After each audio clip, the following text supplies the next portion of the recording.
Pourtant tout semblait bien parti, pincez tous vos koras, frappez les balafons, le lion rouge a rugi. Oui.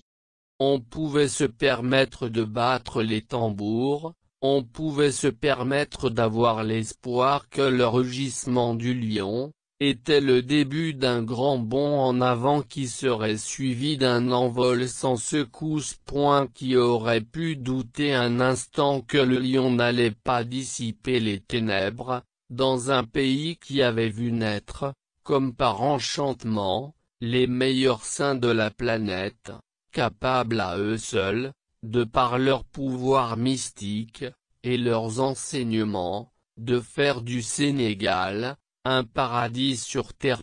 Je parle de ces saints, à qui on est redevable d'avoir passivement libéré le Sénégal, à eux seuls, du méchant colon.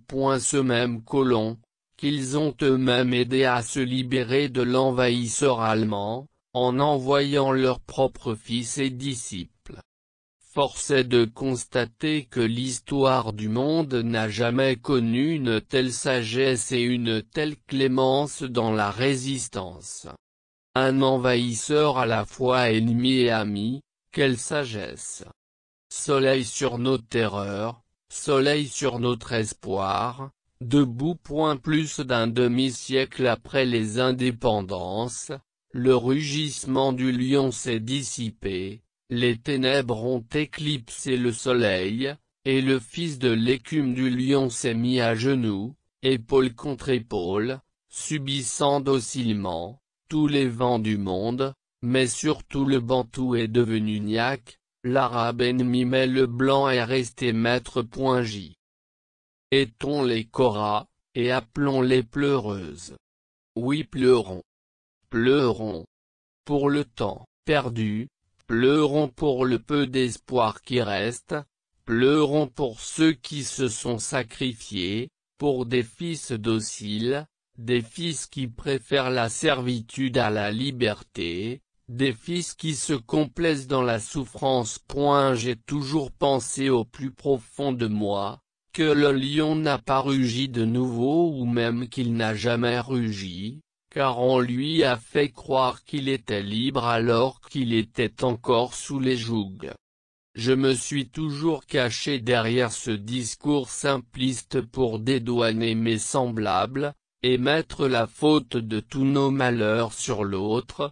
Je vise par l'autre, les théoriciens de la fameuse table rase. Enfin j'ai ouvert les yeux, et je me suis rendu compte qu'en réalité le lion est en grande partie responsable de son dessein, il est lui-même l'auteur de ce morose dessein que je m'efforce de contempler avec amertume. Un peuple qui adule ceux qui n'ont cessé de le trahir, ceux qui l'ont mis à genoux, et vénère les parrains de ces derniers, est certes un peuple mais sans but ni foi. Les fossoyeurs, appelés dans le jargon moderne, hommes politiques, ont compris que le peuple est sadomasochiste et ne se laisse séduire qu'avec le consentement des parrains, appelés dans le langage religieux local, marabouts. Autrement dit, le peuple est prêt à se faire fouetter si le marabout y consent, il y prend même un énorme plaisir, ce que bien sûr les fossoyeurs de métier ont compris, et ceci, depuis les premiers pas du lionceau. Ce peuple n'a pas besoin qu'on lui présente un plan élaboré qui montre comment le sortir de la misère. Il n'a pas besoin d'un programme écrit qui trace les lignes menant au développement. Non. Ces critères sont tout autres. La compétence et l'honnêteté ne sont que secondaires dans le choix d'un dirige. Tu peux devenir riche ainsi que tes amis à son dépens et le laisser mourir dans la misère, ça ne dérange point le peuple. Tu peux être franc-maçon, menteur, calomniateur, vol, ours, incompétent, ta popularité restera intacte, mais à une condition: fais-toi bénir par les parrains. Bien oui. les parrains et leurs aïeux ont tellement fait pour ce beau pays. En effet, depuis l'aube des indépendances, ils ont soutenu Senghor, qui incarnait sans doute la rupture avec le colon tant combattu, à se débarrasser de l'ennemi numéro 1 de l'époque, le président Mamadou Dia, sûrement un dangereux salafiste. Puis ce fut le règne sans partage de Birima Diouf, pendant une vingtaine d'années sous la protection des parrains, soucieux du développement du pays et du bien-être du peuple. Ouad, le principal opposant de l'époque, était même mal vu auprès de ces derniers. Il était certainement lui aussi islamiste ou peut-être, pas encore converti dans le maltisme, doctrine inventée par Ouad qui consiste à remplir des mallettes des billets de banque pour les distribuer, surtout aux parrains. Malgré tout, lorsque son tour arriva, pendant 2 mandats, il fit preuve d'une grande largesse envers ses mêmes parrains. Et aujourd'hui, c'est le président Macky Sall Monovitch qui est devenu fils adoptif de ses parrains, désintéressé des biens de ce bas monde bien. Le mélange de vrai et de faux est plus toxique que le faux pur, disait Paul Valéry. Bientôt il faudra décider de maintenir les mêmes fossoyeurs, ou donner à d'autres vautours l'occasion de se gaver, eux aussi, à leur tour, mais toujours avec la bénédiction des parrains.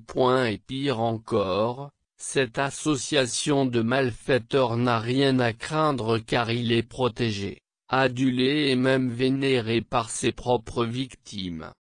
Gare même à celui qui prétend que ses parrains ne servent pas l'intérêt du peuple, et ingrat est celui qui n'aspire à devenir un fervent disciple et refuse de se faire exploiter. Conscient de cette situation, tous les prétendants à la fameuse caisse noire ont débuté dès lors l'opération séduction de ces fameux hommes de Dieu, ou hommes du plus offrant. Cependant, dans ce théâtre quotidien de séduction et d'alliance contre nature, il y a des voix qui s'élèvent pour prôner la rupture. Mais rupture avec quoi et avec qui? Avec le système d'Hiro NTIL, qui est au sommet de ce système, qui soutiennent les fossoyeurs, qui leur prodiguent des invocations pour leur réélection ou élection, qui demandent qu'on les fasse sortir de prison ou qu'ils ne soient pas embêtés, même s'ils sont accusés de détournement de deniers publics. Avec qui même partagent-ils leur butin? Comment peut-on combattre un système en demandant la bénédiction aux parrains et protecteurs de ce même système? Le grand dégagisme commencera à se dégager de l'emprise de ces marabouts, s'abstraire du chantage des confréries dites religieuses, qui ne servent que l'intérêt d'une poignée de personnes vivant aux dépens des plus démunis. Rassemblons les poussins à l'abri des 1000 ans pour en faire un peuple digne qui osera se regarder en face et qui dira non à toutes sortes de servitudes. Faisons face aux fossoyeurs et leurs parrains, avec dureté et sans haine. Mais que si l'ennemi incendie nos frontières, nous serons tous dressés et les armes au poing, un peuple dans sa foi défiant tous les malheurs, les jeunes et les vieux, les hommes et les femmes. La mort, oui. Nous disons la mort, mais pas la servitude, notre seule et unique arme est la plume. Vive l'islam!